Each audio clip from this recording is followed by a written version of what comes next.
Vale, pues ahora yo creo que ya estamos en directo. Vamos a ver si lo podemos conectar también a Instagram y Twitter para que hemos hecho un poco el trap y para que no se tenga que ver solo en LinkedIn, para que poder tenerlo en Fenomenal. todas las redes sociales. Así que nada, empezamos. Bueno, como sabéis, hoy tenemos un nuevo webinar de Thrive que pues hemos iniciado una serie la semana pasada que nos hemos inventado el nombre de Mi experiencia en, donde un poco la idea es pues traernos a profesionales de distintas industrias a que nos cuenten un poco su carrera y sobre todo hablar un poco más en profundidad pues del último trabajo o emprendimiento en este caso que han realizado. Y bueno, todas estas charlas están relacionadas con algunos de los programas que tenemos en Thrive para, bueno, pues la gente que también pues esté interesada pueda también conocer a nuestros profesores, tanto Edgar, que es la persona que tenemos hoy, como Eduardo, que estuvo la semana pasada, pues son profesores de los respectivos programas y que yo creo que también es una buena oportunidad para conocer pues el background y un poco la experiencia de los profesores, ¿vale? Así que, sin mucha más dilación, hoy vamos a hablar de un topic que yo creo para la gente más junior igual no lo controla tanto, pero para la gente pues que ya está en la industria financiera seguro que le suena, ¿no? Que es esto de los search funds, que es un tema bastante de moda, al menos en España, ¿no? Cada vez hay más que se están lanzando, hay yo creo una industria más consolidada, entonces la idea es un poco hablar del modelo y también de la experiencia de Edgar, que ahora nos contará, pero él pues es el fundador y el consejero delegado, aunque ahora no sé si sigue existiendo, ¿no? Surca, ahora nos contarás, de Sucar Capital, que es un search fund que montó al terminar el MBA. Así que nada, debatiremos un poco de esto, media orilla, y luego dejaremos preguntas porque seguro que hay mucha gente interesada, ¿vale? Así que, Edgar, oye, lo primero, muchas gracias como siempre por colaborar con Thrive siempre que te lo pedimos en todas las cosas posibles, porque ya no sé, haces charlas de todo tipo, así que gracias una vez más. Para que la gente no te conozca, aunque hemos mandado tu bio, hemos hablado sobre ti en las newsletters, los anuncios, cuenta un poco lo que has hecho profesionalmente hasta llegar hasta el día de hoy, porque yo creo que es muy interesante para luego entender cómo te mueves al mundo Search Fund. Vale, fenomenal. Bueno, ante todo, Edu, gracias por invitarme. Yo ya sabes que estoy encantado de colaborar siempre con Thrive, me encanta el proyecto y siempre que me lo pidas, pues en la medida de lo posible yo aquí estaré. Vale, pues si quieres cuento un poco mi carrera en orden cronológico, que es el pitch que ya me sé de memoria y que me sale casi solo. Y nada, y a partir de aquí arrancamos. Vale, yo soy de Barcelona, doble grado de Economía ya de la Universidad Pompeu Fabra. A partir de ahí empiezo mi carrera en banca de inversión, en Barclays, en el equipo de industriales en Londres, y ahí estoy unos 3 añitos. Tras promocionar a asociado, me surge la oportunidad de hacer el transfer a la oficina de Madrid, hacer country coverage, y entonces, bueno, pues me apetecía un cambio de aires y decido tomar esa oportunidad. Entonces sigo haciendo todo lo que era más industrial, que se movía en España, pues como ya tenía esa experiencia industrial, sigo haciéndolo desde Country Coverage, pero bueno, aún así, pues tampoco hay tanto industrial en España, entonces pues también amplío mis verticales o mis sectores, pues a, qué sé yo, a hotelería, renovables y los sectores típicos españoles, ¿no? Constructoras, etcétera. Entonces, ahí estoy un par de años más y, bueno, me surge un poco la inquietud de hacer algo un poco más, más cerca del día a día de una empresa. O sea, me apetecía formar parte de un proyecto, ser una pieza clave en un proyecto, pero no tenía muy claro el cómo hacerlo, ¿no? Entonces, ahí me surge la idea de hacer un MBA como forma de pivotar hacia ese rol más operativo. Y bueno, para eso aplico a lo que son las becas Fulbright y afortunadamente me conceden una beca Fulbright para hacerlo. Y entonces pues yo me planto con 5 años de experiencia en banca de inversión y con una beca Fulbright para hacer un MBA a un año y medio vista. Entonces dije, vale, pues yo tenía la opción de quedarme un año más en banca y promocionar a Vice President, lo cual pues el título es bastante chulo, pero más allá de eso ya tras 5 años no me ha aportado mucho más aprendizaje más allá del título, ¿no? O la opción de hacer algo distinto en ese año pre-MBA, ¿no? Entonces, bueno, pues contemplando varias opciones, me surge la oportunidad de irme a un fondo bastante grande, angloamericano, que es Pamplona Capital, y ahí me incorporo como responsable de España-Portugal. Entonces, todo lo que eran inversiones España-Portugal las llevaba yo a efectos operativos. Y luego la mitad de mi tiempo más o menos lo dedicaba en dar apoyo a Londres en otras operaciones europeas, ¿no? Y ahí estoy un año y hasta que, bueno, hasta que ya llega el momento de irme a hacer el MBA. Hago 2 años de MBA en Kellogg, en Northwestern, en Chicago. Y bueno, un poco a raíz de eso, y ya supongo que luego lo hablaremos con mayor profundidad, descubro el modelo Search Fund y decido iniciar Surca Capital justo al terminar el MBA, ¿no? Y a partir de ahí estoy casi 2 años buscando oportunidad, y ya casi a los 2 años pues cierro la compra, bueno, con el grupo inversor cerramos la compra de Fasten Sistemas, y desde entonces he estado como gerente, CEO, llámalo como quieras, hasta hoy en día. Súper, muy buen resumen. Antes de hablar del modelo Sedgman, un par de preguntas sobre tu carrera que yo creo que a la gente le puede interesar, ¿vale? Muy cortitas porque no es el tema, ¿vale? Pero la primera es, aunque ya medio lo has contestado, oye, tú tenías un perfil pues de la leche, ¿no? Al menos de perfil financiero, me refiero.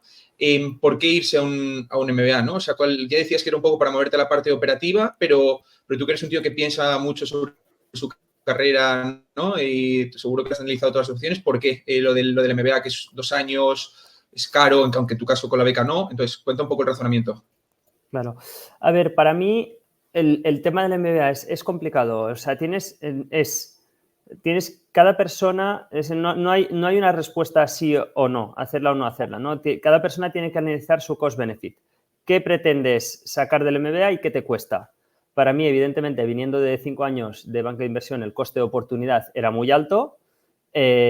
Por el otro lado, sí que es cierto que tras la beca Fulbright, y además me dieron también Kellogg, me dio un Merit Scholarship, el coste financiero que para mí tenía hacer un MBA era relativamente bajo, ¿no? Entonces, bueno, o sea, principalmente mi coste era más coste de oportunidad que coste financiero per se. En mi caso, ¿yo qué quería hacer? Bueno, yo quería pivotar de industria, lo cual un MBA me facilitaba mucho eso. Yo venía de la Universidad Pompeu Fabra, que es una universidad pública, que es muy buena, pero que no tiene un prestigio como pueden tener otras universidades, pues, de mayor prestigio, ¿no? Es decir, es una universidad pequeñita, muy buena, pero que se conoce en España y poco más, ¿no? Entonces, pues el credencial, yo creía que a largo plazo en mi carrera profesional me podía venir muy bien el credencial del MBA, de una escuela de negocios top, y finalmente también un tema de network, también un poco por lo mismo, ¿no? Entonces, poniendo todo esto en la coctelera y que yo ya estaba en un punto en el cual estaba muy cómodo en mi posición actual, pero que estaba viendo que mi curva de crecimiento o de aprendizaje se había aplanado, pues me apetecía mucho el irme a estudiar incluso. Entonces, pues puse todo esto en la balanza y nada, me salió que era positivo, ¿no? el hacerlo. Hay muchas cosas que has puesto en la balanza, probablemente, ¿no? La de la beca, aunque sea una en número, en cuanto a peso es enorme, ¿no? Que, por cierto, la gente no sé si lo conoce, pero las becas Fulbright son ultra mega competitivas. O sea, no es una beca cualquiera. O sea, que la verdad es que eso es un achievement de la leche, la verdad.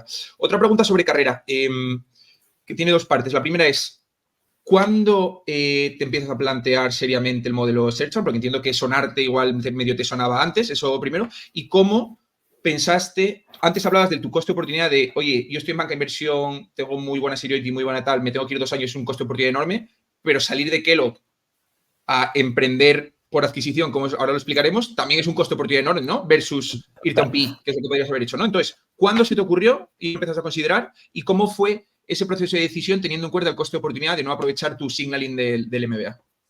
100%. A ver, yo cuando me voy al MBA digo, bueno, worst case scenario, siempre puedo volver a banca. Siempre, o sea, que realmente es un coste de oportunidad, pero que es relativo, ¿no? Porque siempre tienes la opción de irte o al buy side o volver a banca, un worst case scenario, que es una opción ya muy buena, ¿no? Entonces, bueno, que en ese sentido, sí que el coste de oportunidad de montar un search fund, en mi caso sí que era brutal. Entonces, yo descubro Modelo Search Fund a raíz de una newsletter aplicando a distintas escuelas de negocio, concretamente una newsletter de Yale, hablaba de Search Funds, y yo que soy un friki de las finanzas, dije, hostia, conozco todo tipo de fondos, pero nunca había escuchado hablar de Search Funds, ¿no? Estamos hablando igual del 2019 o 18. Entonces, en España era todavía muy, muy nuevo. Y me puse a buscar y dije, ostras, esto es lo que yo quiero. O sea, yo quería una posición que me pusiera de CEO, pero yo no quiero necesariamente tener que montar algo. Y dije, pues esto es lo que me encaja a mí.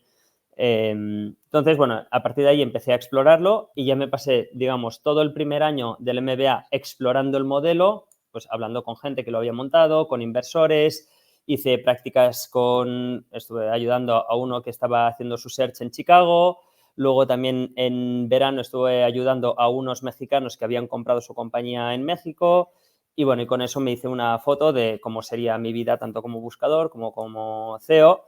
Y dije, va, esto es lo que quiero, ¿no? Entonces, en mi segundo año de MBA empiezo ya con el fundraise. Pero ahí realmente no hubo un punto en el que dijera, bueno, voy a tomar la decisión y voy a hacer esto. Porque siempre fue algo progresivo. Al principio fue muy exploratorio. Luego dije, venga, yo creo que puedo hacer esto, pero voy a ver si levanto el capital. Porque para mí, por aquel entonces, levantar capital, que alguien me diera dinero por mi cara bonita, por así decirlo, pues me parecía surrealista, ¿no? Y nada, pues oye, empiezo, pues, saco el PPM, los materiales, etcétera, etcétera, y parece que hay interés. Un primer inversor me dice que sí, luego un segundo, luego tal, y poco a poco pues dices, ostras, no, que lo levanto, que parece que sí. Y yo siempre fui muy cauteloso y al final cuando ya estamos oversubscribed, por decirlo de alguna forma, dije, vale, parece que lo levanto, pero hasta que no tenga la pasta en la cuenta no me lo creo, ¿no? Y luego ya tuve la pasta en la cuenta y sí, dije, bueno, pues parece que a esto me voy a dedicar. Y fue un poco así, o sea, fue una decisión gradual. O sea, esto, la pasta en la cuenta, y cuando ya dijiste la tomo, ¿esto qué fue? ¿Ya al final del segundo año? Sí, yo empecé a hacer el fundraise. O sea, yo salí al mercado, por así decirlo, ya con materiales y más, creo que era en febrero, si no recuerdo mal, y para abril ya tenía todos los compromisos, o sea, ya estaba cerrado, ya estaba subscribed. O sea, febrero del 21, acabando el MBA, junio del 21 o mayo del 21. Vale, Es decir, entonces, de febrero y abril hice el fundraise, en abril ya lo tenía cerrado el fondo y yo les dije, vale, pues yo voy a empezar a buscar cuando termine, en septiembre. Entonces, de abril a septiembre como que no sucedió nada, ya empecé a hablar con brokers, historias, pero ahí fue un poco más stand-by y en septiembre al 21 ahí ya me puse a buscar full time. genial. Entonces, visto la parte de carrera y por qué las decisiones, vamos a ir a la parte Search Fund, ¿vale? Lo vamos a dividir en dos partes, ¿no? La etapa de búsqueda y compra y esta última parte que llevas pues poco tiempo, 5 o 6 meses, que es la operación. Pero antes de nada, no sé si podríamos explicar el modelo Search Fund muy rápidamente, porque en Thrive siempre decimos que hay que venir leído de casa, que nosotros siempre mandamos materiales por adelantado, etcétera, y que usemos las sesiones para cosas útiles. Entonces, vamos a dar por hecho que la mayoría de la gente lo sabe, pero por si hay algún despistado, modelo Search Fund de manera sencilla en un par de minutos. Nada, muy brevemente, básicamente convences a 12, 15 inversores para que te pongan pasta en una primera fase, lo que estaba hablando, para que tú puedas pagarte los costes de encontrar una pyme con potencial, bueno, que tenga eso, que tenga potencial y proyección. Y esos costes, ese dinero, típicamente estamos hablando de entre 300 y 400.000 euros. Te tiene que permitir pues, pagar los abogados, una due diligence, pagarte un sueldo relativamente modesto, sobre todo comparando con banca, de nuevo con el coste de oportunidad, oficina, todos los gastos relacionados con lo que necesites para encontrar esa pyme. Una vez encuentras esa pyme con potencial para comprar, se la presentas a tus inversores, quienes tienen un derecho preferente a participar en la compra de la empresa. Aquellos que quieran participar tienen el derecho preferente y, pues, yo qué sé, pues ahora en lugar de, ya no necesitas levantar 300.000, necesitas levantar 4 millones, me invento. Entonces, el que quiera acudir, acude, y el que no, el que se quiera salir del proyecto, le devuelves el dinero que ha puesto en la búsqueda y le das un retorno por el riesgo que ha asumido del 50%. A los que quieran participar también les das un retorno, pero ese se reinvierte en equity, por así decirlo. Yo esto, por hacer una aclaración adicional, como me lo imagino, y esto nunca lo he testado con nadie, entonces me corriges si me equivoco, básicamente los inversores en Search Funds están comprándose una call option Total. de invertir en una pyme. Es decir, yo le doy X miles de euros a Edgar, que es el precio de mi opción, y mi strike es básicamente cuando me presenta la operación, si yo la quiero comprar por ese precio o no, básicamente, ¿no? Entonces, lo que puede pasar, ¿no? Entiendo es, oye, yo te doy, buscas la compañía y pueden pasar tres cosas, ¿no? Una es, encuentro a la compañía, a Edgar, a mí me gusta la compañía como inversor e invierto. Opción 2, Edgar encuentra una compañía, hay inversores a los que les gusta y levanta el dinero, a mí no me gusta, que es lo que acabas de explicar ahora, y es, me devuelven el dinero inicial con un 50%. Correcto. ¿No? de retorno, es decir, una 20 de tiro, lo que sea, lo que hayas tardado. O tercera opción, no encuentra compañía y se pierde el dinero. y Vale, cero. entonces, ¿tienes una idea de porcentajes de en qué caso ocurre cada uno? Es que tú lo has descrito muy bien, Edu. Es una call option y el mercado, las finanzas, la maravilla que tienen es que son muy bonitas y todo, y más o menos el mercado es eficiente. Entonces, si tú invirtieras en el mercado, en general la estadística te dice que 2 de cada 3 compran. ¿Vale? Entonces, si tú invirtieras en todo el mercado, tú tienes el call option gratis, por así decirlo. Porque el 50% de retorno de los 2 que compran te compensa el 100% de pérdida del que no compra.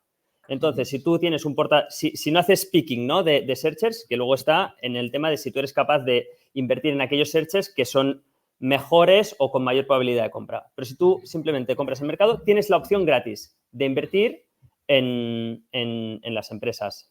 Entonces, el ratio es 2 de cada 3. Ok, entendido. Vale.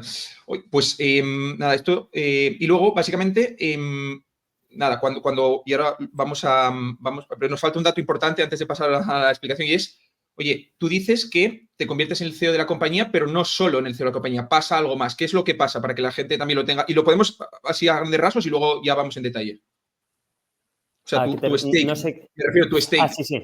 Evidentemente, tú te conviertes en el CEO de la compañía y evidentemente, o sea, tú has montado todo este pifostio para tener un retorno. Entonces, a ti te dan un carry, por así decirlo, unas acciones, una participación en el proyecto en función de una serie de hitos. O sea, pues te dan un porcentaje en el momento de la compra, luego te dan un porcentaje que es de time vested, ¿no? O sea, pues según va pasando el tiempo, y luego un porcentaje que va a retornos. Vale, o sea, sería algo así como, o dicho de otro modo, los inversores ponen el 100% del equity, pero no se llevan el 100% del retorno. Se llevan el 100% del retorno menos el carry que le han dado al CEO cuando venda. Sí, correcto. Es decir, hay una serie de estructuras para evitar desalinear incentivos, es decir, el capital que se aporta pues tiene consideración de preferred, entonces tú realmente no ves un euro hasta que tú no has devuelto el capital inicial con un retorno preferente, etcétera, etcétera, pero sí, efectivamente. Es decir, a partir de un cierto threshold de retorno mínimo, a partir de ahí ya empiezas a compartir con el inversor y en función del performance, pues el manager se lleva más, ¿no? O menos, ¿no? Evidentemente, si tú consigues que sea una operación extraordinaria, tú como manager te mereces una mayor participación de ese upside, ¿no? Si tú tienes una participación, un performance, ¿no? mediocre, tú te mereces menos equity de un performance mediocre. Por hacer un ejemplo con números sencillos, ¿vale? Para que la gente también tenga un poco en mente por qué es atractivo, puede ser atractivo económicamente el mundo Searcher. Imagínate, ¿no? Una compañía que metes un equity ticket de 10 millones, ¿vale? Al inicio. Y haces pues una TIR del 25, ¿no? O del 30 y triplicas el dinero, ¿vale? En una operación así, es decir, con un retorno muy bueno, que haces 3 veces dinero, ¿cuánto de esa ganancia, cuánto de esos 20 millones de ganancias se podría llevar un searcher? De eso, el máximo que se puede llevar un searcher cumpliendo todos los hitos es el 25%. Que no es fácil, ¿eh? O sea, los hitos son muy, muy, muy exigentes, sobre todo en la parte alta. Pero, pues sí, pero si tú has generado 20 millones de valor en un tiempo récord y en unas condiciones X, pues te puedes llevar hasta 5. Vale, porque eso es lo que...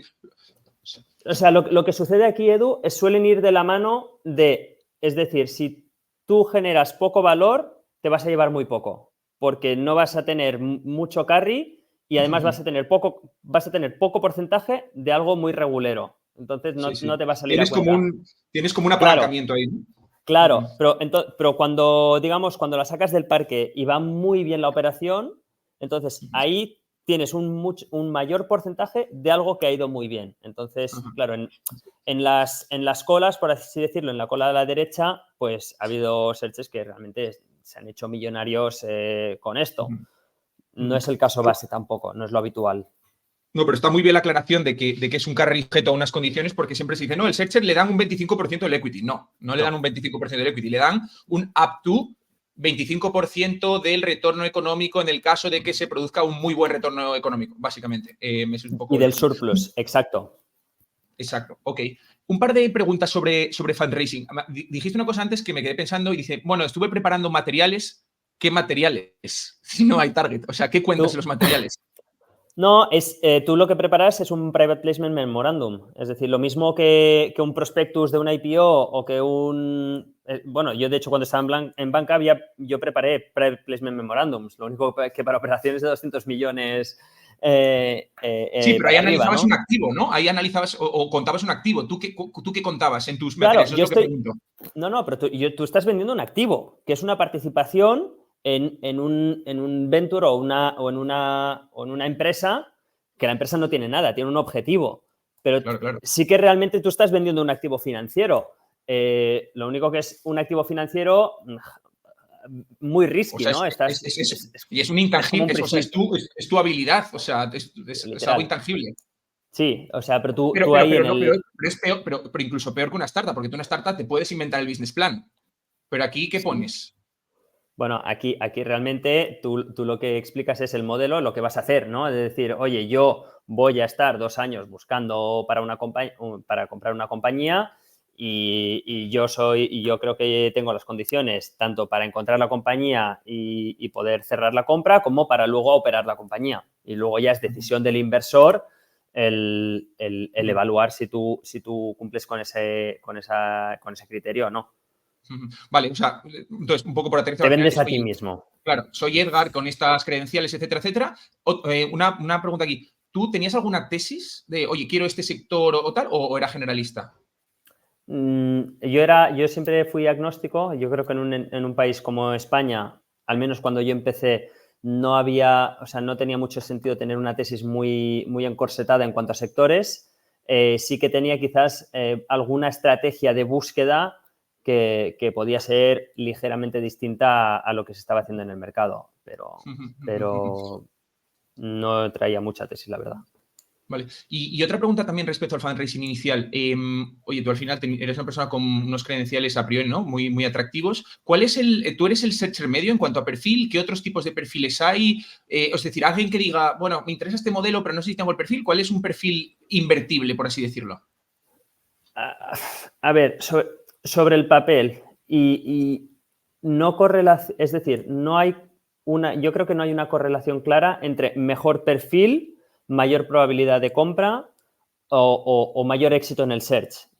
No lo sé. Yo creo que también hay muchos factores intangibles que no únicamente el currículum sobre el papel, ¿vale? En papel, yo sería un searcher medio en lo que es Estados Unidos. En España estoy más un poco a la derecha, es decir, hay más searchers con quizás menos credenciales sobre el papel que los que yo tengo, que ni para bien ni para mal, ¿eh? O sea que, y como digo, muchos de ellos pueden ser tanto más exitosos que yo.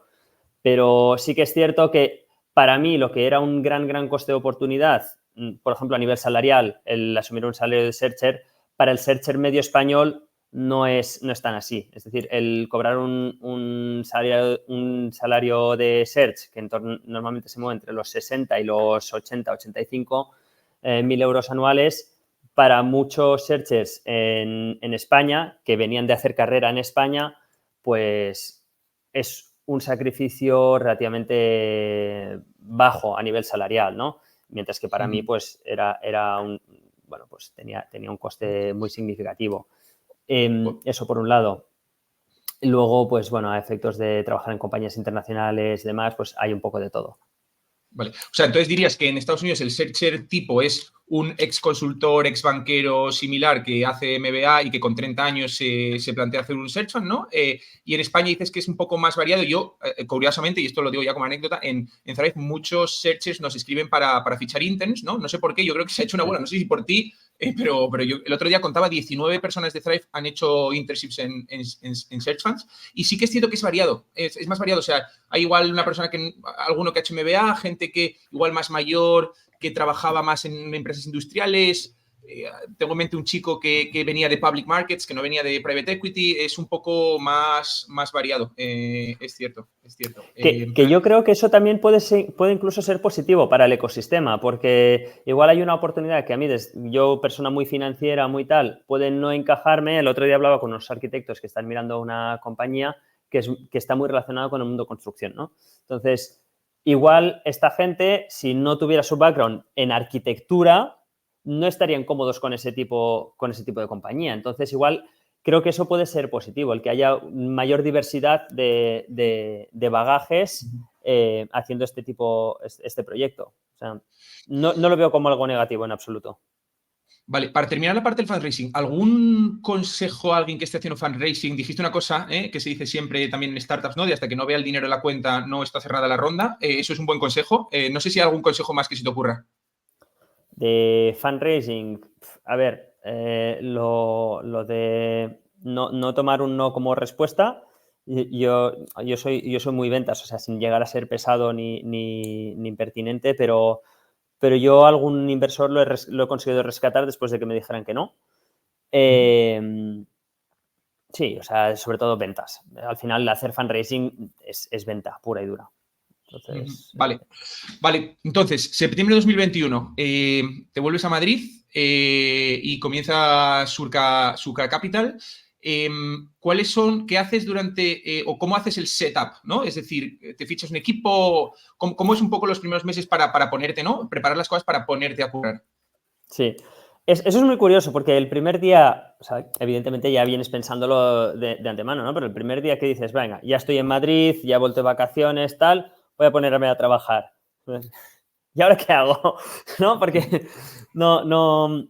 Entonces, a ver, el setup, bueno, primero fue un poco logístico de oficina. Yo decidí que tendría únicamente a dos becarios. O sea, normalmente hay gente que tira de muchos becarios y tiene 7, 8, 10 becarios trabajando para ellos y hay gente que tiene 0. Yo dije, yo prefiero tener menos becarios a tiempo parcial, pero que hagan tareas de mayor valor añadido. Entonces, yo me tiré quizás el primer mes y medio fácilmente estableciendo todo un proceso muy automatizado de outreach a compañías, tal que los becarios únicamente a lo que se dedicaban era analizar compañías y a decir a cuáles contactábamos y a cuáles no, ¿no? Con una serie de criterios preestablecidos y a partir de ahí, una vez se decidía a esta compañía se le contacta, de forma bastante sencilla o bastante automatizada, se desarrollaba una serie de pasos, que se creaban unas cartas que mandábamos por correo postal, luego, pasadas un par de semanas, se creaba una cadena de emails que mandábamos de forma automática y luego se hacían contactos por LinkedIn. Todo esto automático. Es decir, una vez ya iniciamos ese proceso, seguía solo hasta que teníamos respuesta y si al final pues no teníamos respuesta, nada. Perdona, una cosa. O sea, cuando tú dices, oye, los inders hacían ese primer filtrado de análisis pues superficial para ver al menos, ¿no? Para descartar, ¿no? Lo que sea muy obvia que no. ¿De dónde sacabais la información y cómo era? Y no sé si nos puedes decir un par o tres, bueno, ahora ya te da igual, ¿no? Contar el secret sauce, pero no sé si nos puedes decir también un par o tres de criterios que usabas. Sí, a ver, nosotros sacábamos sobre todo información del registro mercantil con plataformas como Informa, Savi, etcétera, etcétera.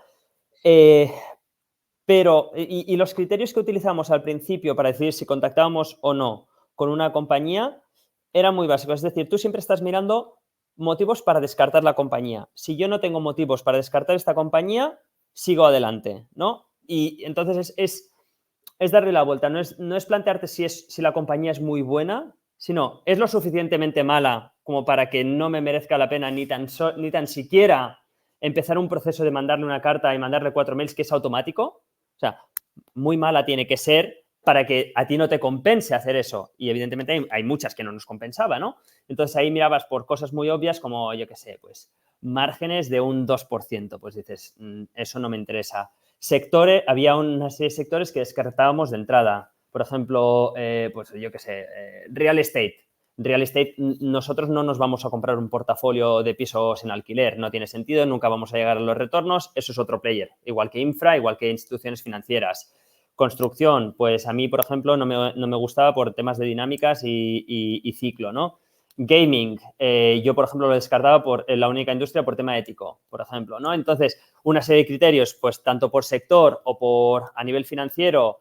O, por ejemplo, veíamos un montón de empresas cojonudas que están participadas ya por fondos. Pues, evidentemente, no la vamos a contactar. Entonces, hacías un screen relativamente rápido y decías, vale, a esta no la voy a contactar por esto. No me encaja por sector, o ya está participado un fondo, o a nivel financiero pues no me encaja o lo que sea, o es parte de un grupo también.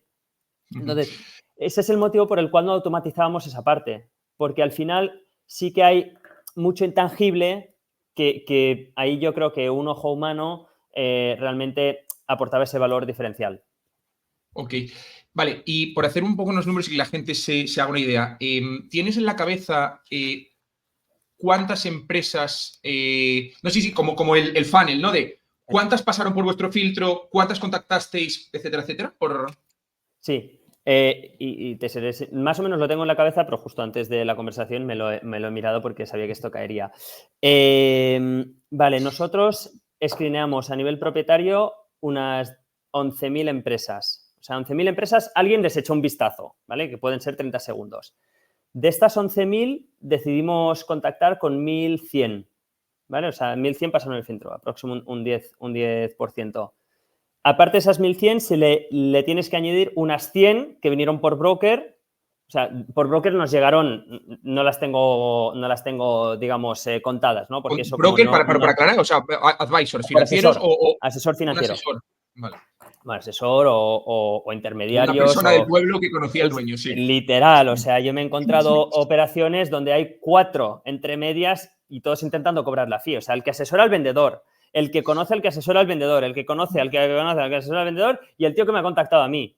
Y claro, y todos estos piden pasta por el camino. Y yo decía, a ver, o sea, señores, ¿os dais cuenta que en una empresa de una operación de 7 millones no hay suficiente comisión como para que viváis 4 de esto? Pero bueno, sí, hay un poco de todo, ¿no? Y de estas nos llegaron varios cientos, pero decidimos seguir o como mínimo analizar unas 100 de esas. Entonces, 1.100 que decidimos contactar, más otras 100 que decidimos analizar un poco con mayor detalle desde brokers.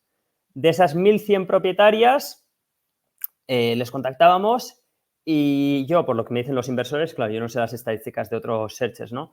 Pero teníamos un ratio de respuesta de un 40-45%, que es, por lo que me dicen los inversores, es muy alto. Más de lo que hubiera dicho yo si me hubieras preguntado, sí. Sí, ahí eso tiene truco también. O sea, en ese ratio de respuesta solo te incluyo que alguien me responda en plan hola o oye, dejad de contestarme, sois unos pesados, no quiero oír hablar de Search, ¿no? La mayoría más educados en plan, oye, no me interesa, tal. De que me contestaran directamente no me interesa la mitad, ¿vale? Entonces, estamos hablando de unas 500 respuestas para hacer números redondos. De esos 250 directamente pues me dijeron, oye, gracias, pero no estamos interesados. 250 me contestaron en plan, oye, hablemos, me interesa, ¿vale? De esas 250, y ahora aquí ya los números son un poco más ambiguos, pero terminamos analizando unas 150, 200. Aprox, ¿vale? Porque eso de decidir la quiero analizar, ¿en qué momento? ¿Es cuando hablas con el dueño o claro, cómo? Por eso digo que es un poco más ambiguo, porque es decir, yo el funnel lo tengo bien definido hasta llegar. Tengo 250 que me dicen, hablemos, y yo tengo una llamada con ellos, una conversación, nos vemos en persona, lo que sea. De esos, a partir de ahí, había algunos con los que avanzabas más, había otros con los que avanzabas menos. Había algunos que y sí que es cierto que llamadas que te llamaban y te decían, sí, vendo la empresa por 500 millones de euros, esto lo considero como no está interesado en vender. O sea, te lo pongo en los 250 que no, que de entrada no hay tal. En los que cuento como que sí, aprox, era gente pues, que en mayor o menor medida podía tener un interés. Claro, ahí, ¿qué consideras analizar? Una primera llamada telefónica, le dices, oye, soy tal, y que el tío diga, pues no me interesa. O firmar un NDA, o mandarle un NDA y que él nunca lo llegue a firmar. O firmar un NDA y que nunca te llegue a mandar la información. O que te mande estados financieros y veas que son nefastos. No lo sé. En mayor o menor medida, pues analizábamos esas oportunidades. Vale, y otra, yéndonos a una parte del funnel que sea un pelín más definida, es, por ejemplo, una non-binding, ¿no? Que eso ya, pues, habrá muy pocas. No sé si en non-bindings o letters of interest, ¿cuántas habréis podido mandar? Que es cuando, para dar un poco de contexto a la gente, mientras lo recuerdas, o sea, al final es, oye, he hecho cierto análisis, me parece relativamente interesante, te pongo una oferta indicativa no vinculante para que me des la opción a mirármelo más en detalle con información privada y me dejes meterme en las tripas de la compañía. Es básicamente ¿no? una LOI o una non-binding. Sí. Mira, lo acabo de mirar, porque lo tenía. 10 non-bindings y de las 4, y de esas 10, 3 pasaron a ser non-bindings confirmatorias. Es decir, yo primero lanzaba una non-binding per se y luego mandé 3 ya confirmatorias y de ahí, o sea, 3 LOIs y de ahí ya nos quedamos con Fasten. De todos modos, yo lancé un montón de ofertas sin que fueran non-binding offers. Es decir, oye, yo creo que tú... Una de las cosas que yo creo que hacía bien era hablar de precio bastante rápido, porque a mí me puede caer fenomenal el dueño, oye, podemos estar muy enamorados, me caes muy bien, tal, pero si tú estás en 50 millones y si yo estoy en 10, no tiene sentido que estemos aquí los dos viendo que bien nos caemos, ¿no? Y cómo nos gustaría trabajar juntos. Entonces, otra cosa es que yo esté en 10 y tú estés en 15 o en 17 si me apuras. Entonces, vamos a ver cómo cerramos ese gap. Luego. En tema de por qué, de estas en donde se inician un poco las conversaciones, si tuvieras que decir razones por las que se cae, entiendo que el precio que ves que no se va a cerrar es la mayoría, pero no sé si hay otras razones también habituales. Sí, a ver, nosotros descartábamos, bueno, yo descarté muchas oportunidades por los vendedores, sinceramente. Es decir, tenías vendedores que ya de entrada en el proceso veías que eran difíciles, que sería muy difícil trabajar con ellos, y piensa que no solo le compras la compañía, sino que además luego te tienen que hacer un handover, te tienen que pasar todas las funciones, etcétera. Entonces, había vendedores, empresarios con los que yo veía que podía ser muy difícil trabajar con ellos. Entonces, pues esto lo descartamos nosotros. Otro motivo por el cual descartar era temas de proceso de money, de estructuración. Es decir, tú cuando le dices, vale, tu empresa vale 10, pero de esos 10 yo te voy a pagar 8 en el momento de la compra y 2 van a ser en diferido o algo en función de un earnout o cosas así, o tendremos que hacer una due diligence, etcétera. Había muchos que se echaban para atrás, que decían, no, o sea, bastantes empresarios con los que me he encontrado no, nos damos un apretón de manos y aquí lo dejamos cerrado, ¿no? No va así, yo no te puedo dar, o sea, yo por poder, yo le puedo dar un apretón de manos y decirle, sí, te pago 10, luego hacer la due diligence y decir, no, que te pago 8. Pero al menos en mi caso no era así, entonces yo prefería decirle, mira, esto no funciona así, yo te puedo confirmar el precio una vez yo haya hecho una due diligence, etcétera, etcétera. Yo un apretón de manos no te lo voy a dar. No te voy a dar mi palabra de que te voy a comprar la empresa por X cuando no tengo el convencimiento de que vale X, ¿no? Y yo prefería dejar pasar el deal que darle mi palabra a él sin tener la información, ¿no? Pero sí, y así también se me cayeron algunos. Y luego, por último, respecto a la parte de inversión, bueno, te encontraste, bueno, lo primero, ¿no? Y es que eso es algo que, bueno, antes de acabar con este tema, y es algo que yo siempre pensaba, ¿no? Y te recuerdas que quedamos, yo creo, algunas veces, ¿no? Mientras tú estabas en esa fase, y es que, o sea, puede haber pasado mucho tiempo y que estés cerca de la casilla cero en el sentido de, oye, no tengo nada muy avanzado, ¿no? En lo que en negociación, ¿no? He mirado muchas compañías, mucho LOI, pero a día de hoy me quedan X meses y no tengo un principio de acuerdo de nada, ¿no? Entonces, ¿cómo vives un poco eso y qué consejos puedes dar? A ver, esa es la parte más dura de la fase de búsqueda, porque si tú lo piensas, o sea, cuando estás de fase de búsqueda es cojonudo, o sea, a ti te pagan por estar hablando con empresarios, por estar buscando empresas, haces lo que te da la gana, entre comillas, no tienes a nadie que te esté, digamos, exigiendo en el día a día qué estás haciendo, qué dejas de hacer, y tampoco tienes muchísima presión encima de una estructura como puedo tener ahora por ser gestor, ¿no? Pero es una contrarreloj. Entonces, la parte más dura es la contrarreloj de que no tienes mucho tiempo para realmente alcanzar el fin para el cual tú has montado esto, ¿no? Que es el comprar la compañía. Y luego la incertidumbre, que es que no sabes dónde va a terminar tu vida ni qué empresa te vas a comprar. Entonces, tú puedes estar, por ejemplo, mirando una empresa en Tarragona que te estás buscando piso en Tarragona y yo porque no tengo hijos. Hay searchers que en plan que buscan colegios para sus hijos y tal en Tarragona y te haces tu vida ahí, cómo lo voy a gestionar con mi pareja, etcétera, etcétera. Vamos a hacer esto y lo otro y me voy a apuntar, qué sé yo, al club marítimo o me voy a comprar una bici para ir en bici. O sea, te planteas tu vida ahí y luego se te cae el deal. Y es como, Vale, he hecho mis planes vitales para lo que sería mi vida a partir de ahora, borrón, cuenta nueva. Y se te cae el deal, por la razón que sea, no se puede rescatar o no tiene sentido.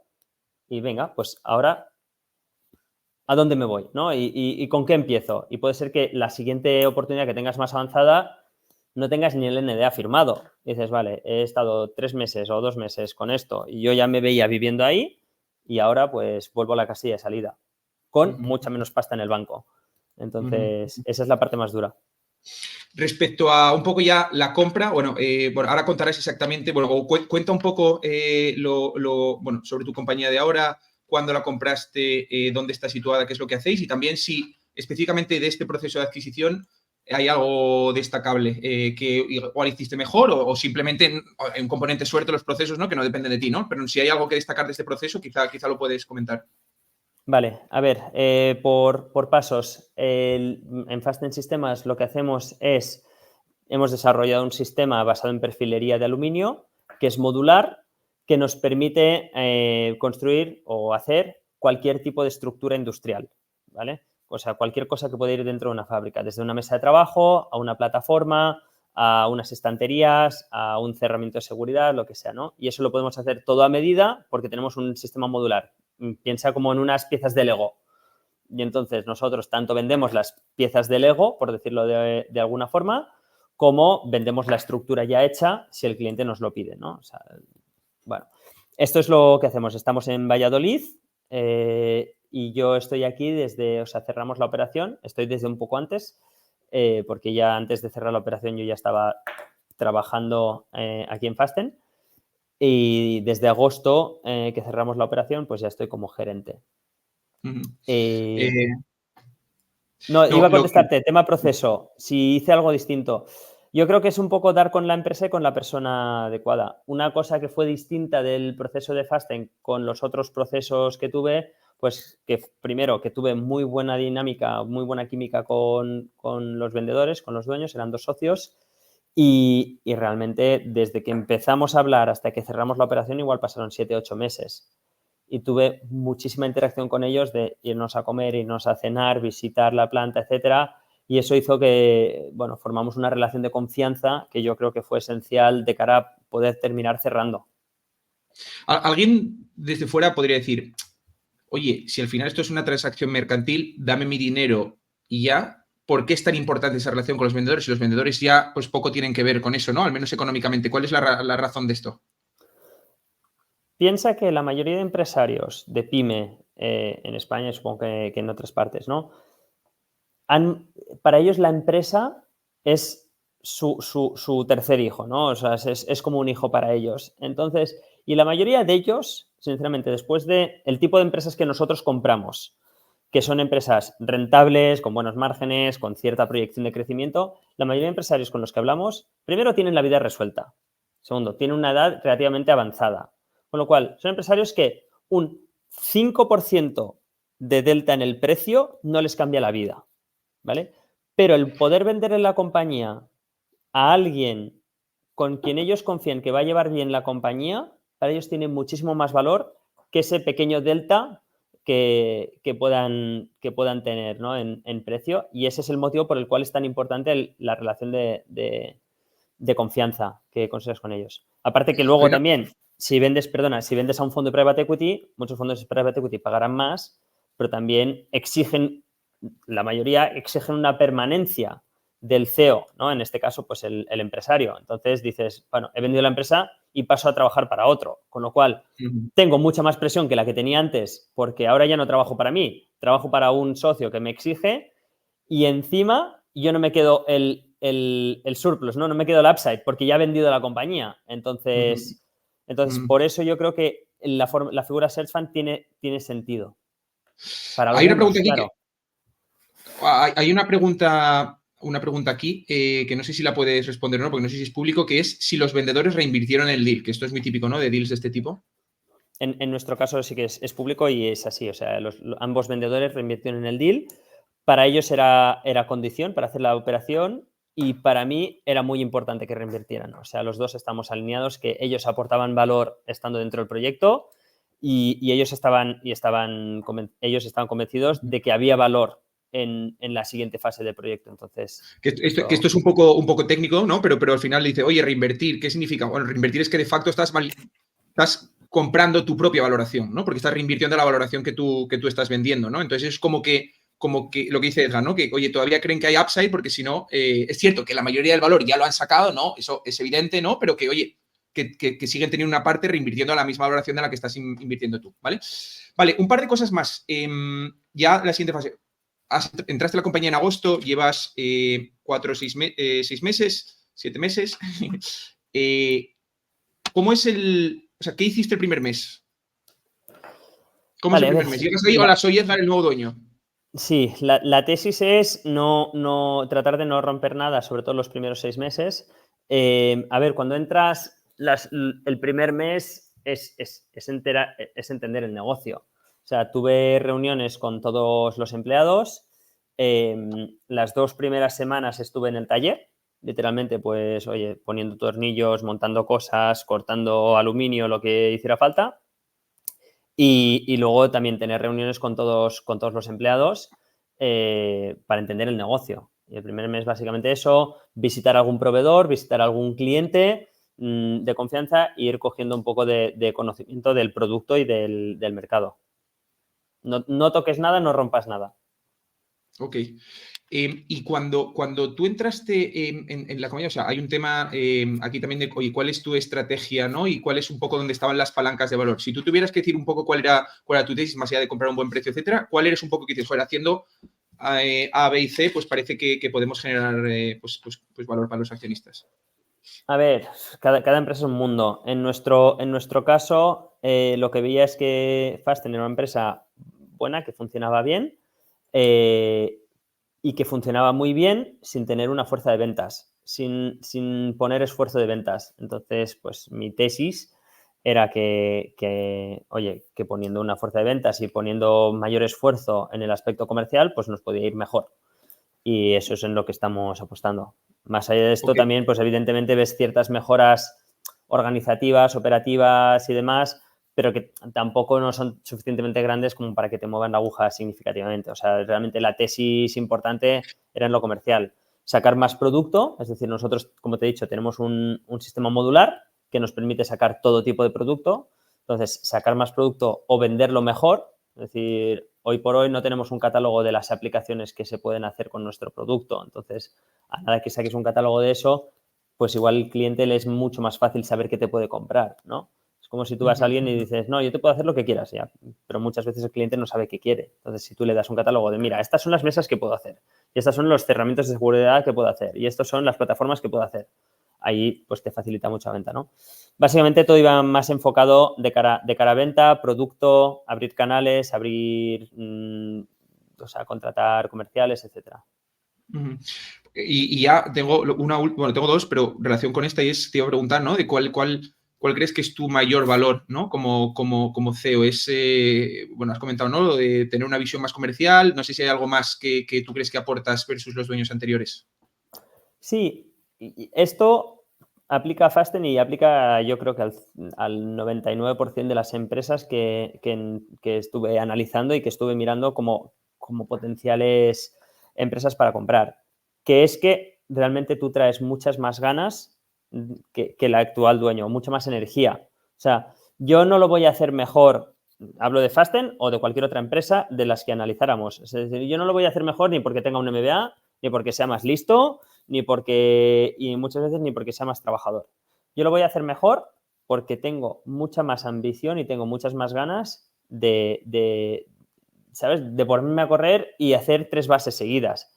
El tío que ya lleva, el empresario que ya lleva 25, 30 años de carrera profesional, de levantarse todos los días, abrir la empresa, cerrarla todos los días y tal, a sus 58, a sus 65, ya no está para sacar un nuevo producto, ya no está para migrar el ERP, ya no está para irse a una feria, qué sé yo, a Francia a vender producto. Entonces ya dice, mira, oye, a mí me ha ido bien, yo estoy cómodo, estoy tranquilo, y en cambio llegas tú con tus 30, todo por hacer, Dices, pues yo me voy a Francia, yo me quedo aquí a abrir y a cerrar la empresa, yo saco este nuevo producto, yo hago la migración del ERP, yo hago todo esto. Y claro, y te lías y es un estrés y es un trabajo de narices, pero claro, si no lo haces con 30, ¿cuándo lo vas a hacer? Entonces, yo creo que ese es el único punto diferencial que aporta alguien como yo, como un searcher, versus el empresario. Porque todo el resto es negativo. No tienes ni idea de operar, no tienes ni idea del negocio, no tienes ni idea del producto, no tienes ni idea del mercado. Dices, oye, sobre el papel no tiene ningún sentido. Lo único que tiene sentido es que tienes que traer muchas más ganas, mucha más ambición. Y ya una última, ¿eh? Y ya, si alguien quiere mandar preguntas por el chat, puede hacerlo porque las vamos viendo con un poco de retraso, pero las vamos viendo. Y es, de nuevo, lo que te decía al principio, ¿no? Tú eres un tío que piensa mucho sobre tu carrera, seguro que le diste 1000 vueltas, te imaginaste a ti mismo siendo searcher y en todas las fases, además. Entonces, ¿cuáles son las cosas inesperadas, cosas que te imaginaste que fueran, o sea, que han sido distintas versus lo que tú te imaginabas antes, ya sea porque sean más difíciles o más fáciles o distintas simplemente? A ver, yo te diría, en mi caso, el nivel de intensidad que la posición de gerente de CEO requiere.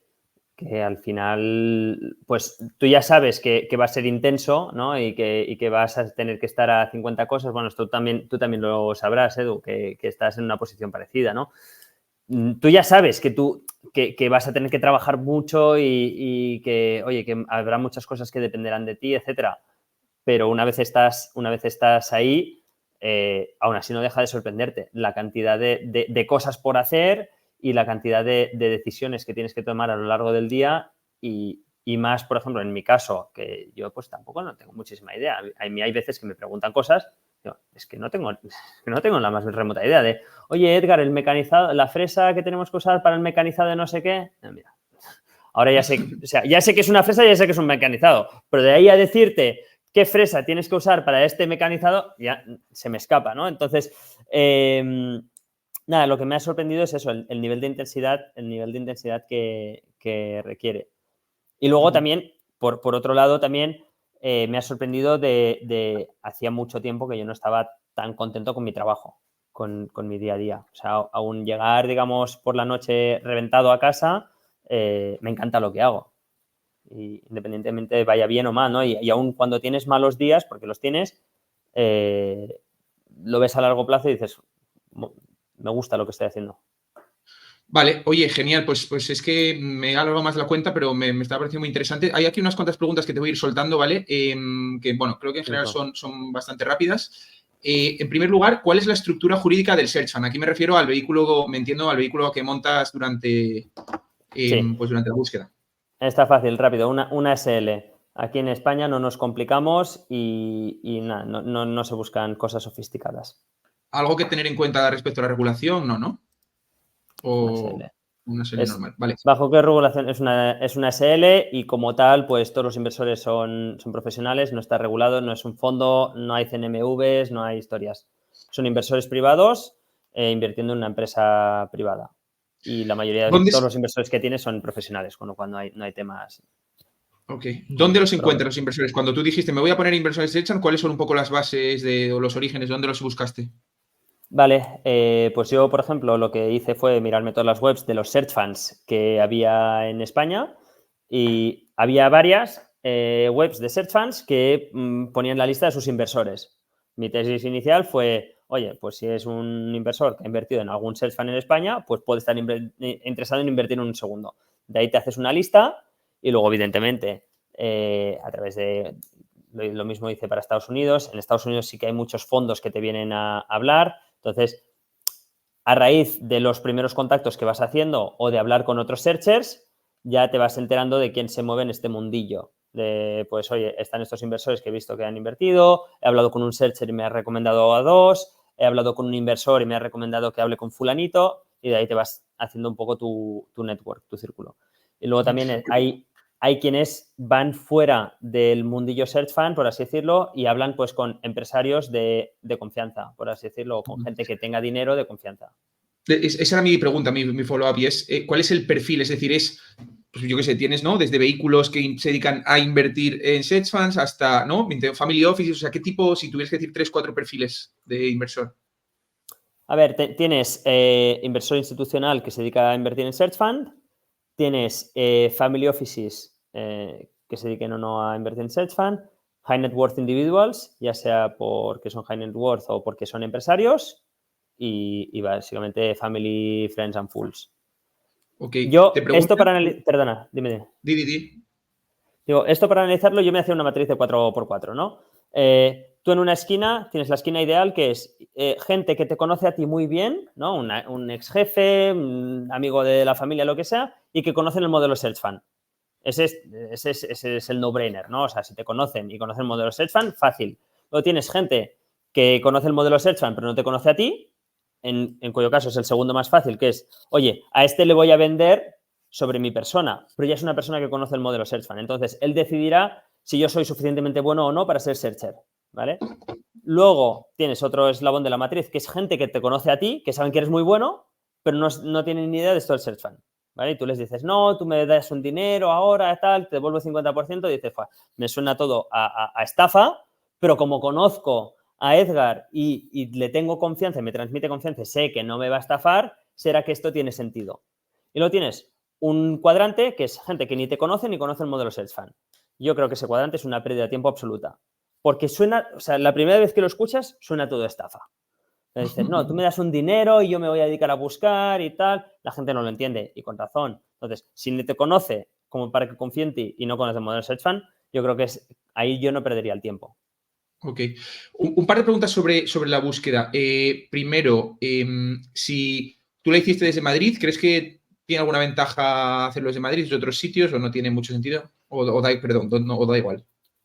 A ver, todo es relativo. Es decir, la mayoría de searches se concentran en Madrid y Barcelona. Desde Madrid estás muy cerca de toda España. Yo la hice desde Madrid, la búsqueda. Desde Madrid estás cerca de toda España, pero, por ejemplo, hay searchers que, por ejemplo, buscando desde Galicia, se han centrado mucho en encontrar una empresa en Galicia y eso les ha resultado una ventaja comparativa. Entonces, ahí ya dependiendo de la estrategia que tú busques de encontrar compañía, y a título personal, dónde te encaje mejor. Hay otra pregunta también relacionada a esto y es, oye, has dicho que usabais bases de datos que sacaba la info del registro, decías que también había brokers. ¿Hay alguna otra source adicional que usaras para encontrar compañías? Probé de todo. O sea, yo he probado desde irme a una feria y descargarme el listado de todas las empresas que exponían en la feria y ver las cuentas, ¿no?, que tenían estos y decir, vale, pues me voy a ir a ver a la feria a esta empresa. Ir por polígonos, de todo, mirar revistas, mirar tal. A mí al final estos enfoques a mí no me funcionaron, pero eso no quiere decir que no le puedan funcionar a otro. A mí me funciona mucho mejor el tema este automatizado que te digo, de tirar de base de datos y contactar a muchas empresas de forma muy personalizada, que al final, pues, a mí me resultaba muy bien. Ok, tenemos dos últimas, ¿vale? La primera, oye, los inversores, ¿no?, que tú tienes que han invertido en Fasten, ¿cuál es un poco el horizonte de inversión? ¿Es como un private equity normal o cuál es un poco lo que te piden en cuanto a exit? Por lo general, el time frame en inversiones de Search Fund tiende a ser más largo que un private equity tradicional, ¿no?, porque los periodos de maduración son un poco más largos. En mi caso, típicamente en institucionales suele ser entre 6 y 7 años aproximadamente. Luego, family offices, high net worth individuals, ya depende de cada uno, no está preestablecido. Entonces, yo en mi caso, como yo no tenía claro que yo fuera a vender o a buscar una venta de la compañía, o al menos no quería estar obligado a ello, la inmensa mayoría de mi capital, es decir, más de un 90% del capital, es un capital paciente. Es un capital que no tiene fecha de salida, por así decirlo. Es decir, sí que tenemos un inversor institucional, pero más allá de este, todos son inversores título individual, family offices y demás, que no tienen una fecha en la que tengan que salirse por obligación. Pero eso tú lo puedes configurar según los intereses que tengas. Cuanto más institucional tengas, más delimitada tendrás la fecha de salida. ¿Y ves alguna diferencia entre, como nos preguntan aquí, inversores nacionales e internacionales? Es decir, ¿tienen algún approach distinto? Y si tiene sentido tener inversores tradicionales, internacionales en una compra en España. Sí, a ver, históricamente se dice que los inversores en España, el ecosistema en España está más enfocado a empresas value y que los americanos están enfocados a empresas más de crecimiento. Al final, si tú encuentras una buena empresa, vas a encontrar inversores de un lado y de otro, ¿no? Pero sí que es cierto que, por ejemplo, empresas que generen menos caja y cuyo valor esté en tasas de crecimiento más, en sostener tasas de crecimiento más elevadas, tienden a encajar mejor con inversores americanos, que tienden a ser ligeramente más agresivos o algo más agresivos. Una cosa que se me acaba de ocurrir, y la verdad es que nunca lo había pensado, y es, ¿tu deal lo puede fondear alguien que no ha fondeado la fase de búsqueda? ¿Y o sea, ¿y qué le parece a eso al resto de inversores que sí te la han fondeado? Claro, ¿esto cómo funciona? Los inversores iniciales, ellos tienen el derecho preferente a invertir en la operación y pueden invertir cuanto espacio haya. Es decir, si van todos, cada uno le corresponde su prorrata. Pero imagínate que no va a la mitad, por decirte algo. Ese hueco que ha dejado a la mitad, inicialmente se lo tienes que ofrecer a la mitad que sí ha decidido ir, ¿vale? Y entonces, pues imagínate que a los que sí les gusta la operación, dicen, vale, pues yo quiero sobreinvertir pues en un 50% adicional a lo que a mí me corresponde. Entonces, con eso llenarías el 75%. Una vez tú ya has ofrecido, digamos, todo lo disponible que hay a tus inversores iniciales, si todavía te queda hueco de inversión que no está cubierta, puedes salir a buscar inversores terceros que no tengan relación con la fase de búsqueda. Esto es lo que dice la teoría y eso es lo que dicen el pacto de socios. Luego la realidad es que todo se habla, ¿no? Y normalmente, pues, si hay un hueco y tú encuentras un inversor muy bueno que pueda aportar mucho valor al proyecto, generalmente, pues tú se lo planteas a los inversores, oye, quiero que entre este y este inversores, vamos a asegurarnos que quede este hueco, como un mínimo, no os lo quedéis todos vosotros. Y normalmente se pacta y se propone un cap table. Pero en teoría, ellos pueden invertir tanto como espacio haya. Ok, vale. Entendido. Y una última, ¿vale? Y también, y aprovechamos para cerrar, que es un poco más de la fase de operación, ¿no? Y es cómo un poco te ganas, ¿no? El respeto de los trabajadores, o bueno, el respeto, o la confianza, o no, lo que necesitas pues, para ser un buen líder. Porque bueno, es un ambiente distinto, probablemente tus credentials a nadie le importan, ¿no? A la mayoría no le importan. Entonces, ¿cómo te lo ganas? Es una muy, muy buena pregunta y tienes toda la razón. Aquí la gente que yo ya he trabajado en banca de inversión, MBA en Estados Unidos, tal, no saben ni lo que es ni les importa, como bien has dicho. Aquí el respeto, ¿cómo te lo ganas? Al menos yo, otros no sé cómo lo hacen, ¿no?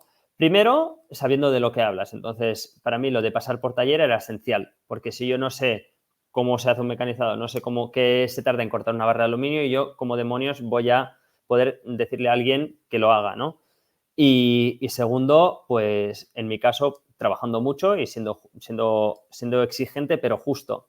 Entonces, y poco a poco, pues esto lo ven, ¿no? Y sobre todo al principio dicen, vale, Edgar no tiene ni idea, pero trabaja el que más. Entonces, como mínimo, me podrán tachar de muchas cosas, de inútil, de incompetente, de idiota, de lo que sea, pero de vago no. Entonces, a partir de ahí, a partir de ese punto de partida, vamos a ir construyendo, de decir, vale, ya te he demostrado que no soy un vago, que sí, que como mínimo no soy un cantamañanas, y a partir de aquí te voy a demostrar que tampoco soy inútil, que tampoco soy tonto, que soy una persona exigente, pero que soy justo, etcétera, etcétera. Qué bien, qué interesante esto. Que entiendo que todavía estás un poco en esa transición, ¿no? No lo sé, Bueno, o ya yo ves creo que más o menos ya lo que es el respeto mínimo y mínimo necesario viable. sí que me lo he ganado. Genial. Oye, pues oye, se nos acaba el tiempo. No sé si quieres añadir algo más. Me ha parecido súper interesante. Yo pensé que sabía más o menos bastantes hechas, pero había un par de o tres de cosas que has contado que no sabía, o sea que yo he aprendido bastante. No sé si quieres decir algo para terminar. No, para eso estamos aquí.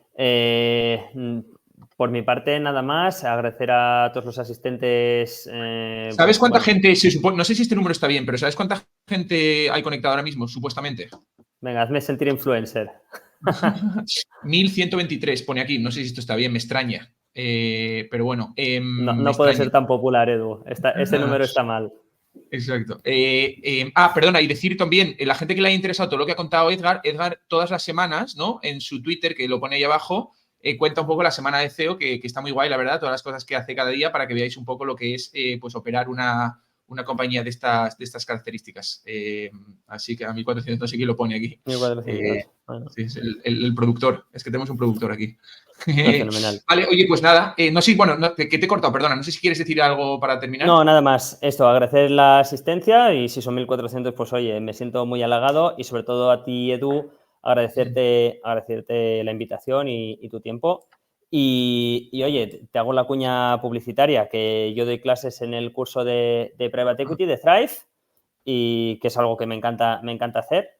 Ya no hago coaching y lo único que hago así relacionado con temas de coaching, carrera, educación es con Thrive y espero seguir pudiéndolo hacer durante muchas ediciones más. Es verdad, que casi se me olvidaba que esto es un evento de marketing de Thrive, se me olvidaba. El business, Edu, el business. Ya, se me olvida, Always be selling. Oye, tío, pues nada, mil gracias a todos y nos vemos en la próxima. Chao. Venga, gracias a todos. Chao.